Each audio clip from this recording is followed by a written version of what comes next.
This is a WalkingWay star point filter.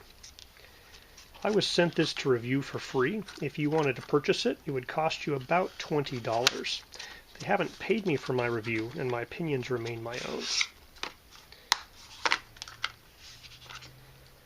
So this filter is really a diffraction grating, and it has a whole bunch of little lines on it, and they're going crisscross in two directions, but it's a rotatable filter, so if you rotate it, you can take these lines and instead of having just two directions, you can have 8 directions. And typically you would rotate it so that they're off by basically exactly 45 degrees, and that would give you 8 pointed stars. Or if you line them up so they're not off at all, you can get 4 pointed stars. And so those tiny little lines in there don't have much effect at all on the image from your camera, except for point light sources, because those diffraction gratings make spikes, and so you get effects that look like stars, either 4 pointed or 8 pointed stars, depending on how you rotate this. This particular size is 49 millimeters. You can buy it in other sizes for different camera lenses. Now, it comes in this stupidly large filter box because you can buy these filters in a much larger size.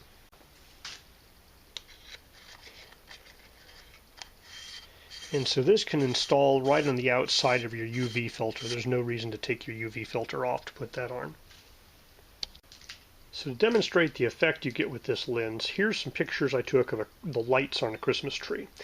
So the first picture just is without the lens, and you see there's lights.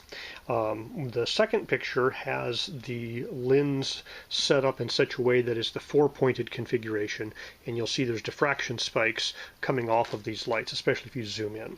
And then the third picture has it rotated so it's in the 8-point position, and so you'll see there's extra diffraction spikes coming off. And obviously the brighter your point light sources are with respect to the rest of the room illumination, the more these spikes are visible and evident. So if you're doing a photo shoot with just a few point light sources, it can be really a large part of your picture. But if you have a lot of other illumination, it'll just be a faint thing that's in the light source that you may or may not even see if you don't zoom into them. So filter-wise, it did exactly what it's supposed to do. It's screwed into my 49mm camera just fine. So, you know, if you're looking for this effect, it's a relatively inexpensive filter to add that type of effect. And if you were to have a telescope with a relatively small aperture, you could add this in front of the telescope to get the kind of James Webb star points on your star images from your small telescope. Now, in the back of the box, hidden behind this foam, and it's actually kind of hard to get the foam out to get to it, there is a kind of instruction manual with lots of different languages, but it's not specific to this filter. It's just, you know, how to install one of these filters.